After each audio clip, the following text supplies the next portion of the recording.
उषा का सगा बेटा सुनील और बहू कीर्ति उन्हें उनके सौतेले बेटे के साथ छोड़कर जा रहे होते हैं।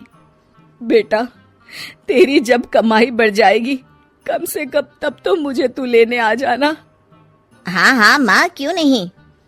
चलो भी, अब कितना लेट कर दिया है, टैक्सी इंतजार कर रही है बाहर। हाँ हाँ चलो। सुनील और कीर्ति चले जाते हैं और उषा उन्हें जाता हुआ देख उदास हो जाती है। तभी वहाँ निशा आ जाती है। अपनी सास को उदास देख निशा उनके पास जाती है। क्या हुआ मम्मी जी, आप तो बहुत सगा बेटा करती थी। आपके सगे बेटे ने तो आपको छोड़ दिया और चले गए अपनी अलग गृहस्थी बसाने। देख बहू, मेरे बेटे को कुछ भी कहने की जरूरत नहीं है। मुझे यकीन है कि जब उसकी तनख्वाह बढ़ जाएगी तो वो मुझे लेने जरूर आ जाएगा। हाँ, ये भी देख लेंगे कि वो लोग आपको वापस लेने आते हैं या नहीं। तब तक तो आप भी यहीं हो और मैं भी। उषा अपने बेटे के ना होने से बहुत ही उदास रहने लगती है। उन्होंने खाना खाना भी छोड़ दिया। सुनिए जी, मम्मी जी ने आज भी कुछ नहीं खाया। जब भी खाने के बारे में पूछती हूँ तो कह देती हैं भूख नहीं है और अपने कमरे में ही बैठी रहती हैं। ये सुनकर ऋषभ अपनी माँ के पास खाना लेकर जाता है। माँ, सुनील बेटा आ गया तू? ओह, तू है। माँ, मैं खाना लाया हूँ, खा लीजिए प्लीज। आप ऐसे भूखी रहेंगी तो बीमार पड़ जाएंगी। मुझे भूख नहीं है, ले जा तू खाना। ठीक है, फिर जब तक आप नहीं खाएंगी मैं भी नहीं जाने वाला यहाँ से। अरे तू क्यों जिद करता है? कहा ना मुझे भूख नहीं है। अरे मम्मी जी, आप खा भी लीजिए ना, ये कितने प्यार से आपको खिला रहे हैं, उसकी तो कदर कर लीजिए कम से कम। अरे तू क्यों बीच में हमेशा अपनी टांग अड़ाती है? ठीक है, लाओ दे दो। कम से कम खाने के बाद तुम दोनों तो इस कमरे से जाओगे। उषा खाना खा लेती है और ऋषभ और निशा ये देखकर खुश हो जाते हैं। चलो, कम से कम माँ ने खाना तो खा लिया। उषा एक दिन सुनील को फोन मिलाती है। हेलो बेटा सुनील, तू घर मिलने आ जाना बहू को लेकर। कितने दिन हो गए, बहुत मन कर रहा है मेरा। हाँ हाँ ठीक है माँ, ऑफिस में बहुत काम है, टाइम मिला तो आ जाऊंगा। सुनील फोन काट देता है। हेलो सुनील बेटा। सुनील की बात सुनकर उषा उदास हो जाती है। तभी वहां ऋषभ आ जाता है। माँ, ये देखो, मैं जलेबी लाया हूँ तुम्हारे लिए, तुम्हें बहुत पसंद है ना? उषा जलेबी देखकर बहुत खुश हो जाती है। अरे वाह, जलेबी ला दे।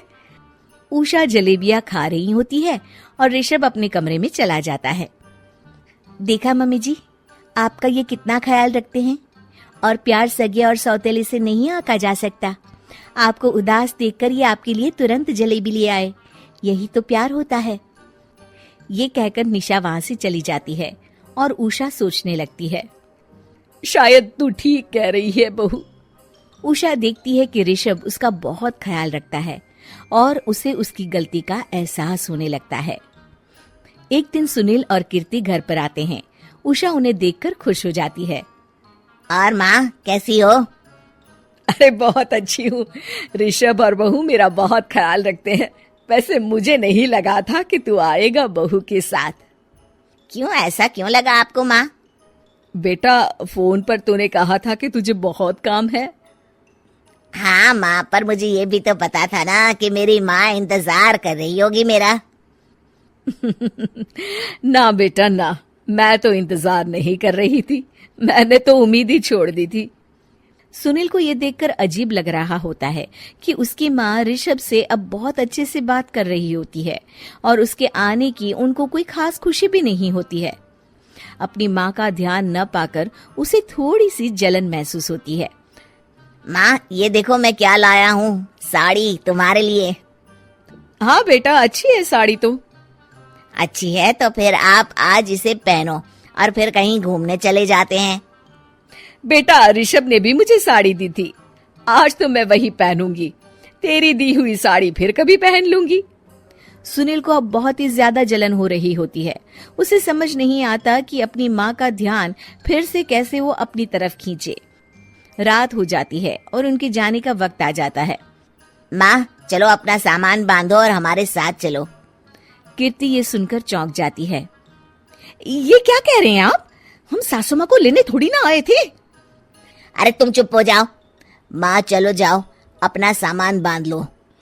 आप मेरे साथ आ रही हो, मैंने कह दिया तो कह दिया। अरे पर बेटा, तेरी तो तनख्वाह कम है, मैं तुझ पर बोझ नहीं बनना चाहती। अरे मुझ पर बोझ नहीं हो माँ, बस आप चलो ना, मैं लेकर ही जाऊंगा आपको। नहीं बेटा, अब मैं नहीं आना चाहती। मैं तो अब ऋषभ और बहू के साथ ही रहूंगी। ये सुनकर ऋषभ चौंक जाता है। ये क्या कह रही हो माँ? हाँ बेटा, मैं कहीं नहीं जाने वाली अब। माँ, अब सच में नहीं जा रही? नहीं बेटा, मैं तो तेरे पास ही रहूंगी अब, और जो प्यार मैं तुझे नहीं दे पाई वो सब दूंगी बेटा। ऋषभ और उसकी माँ गले मिलते हैं और निशा खुश हो जाती है।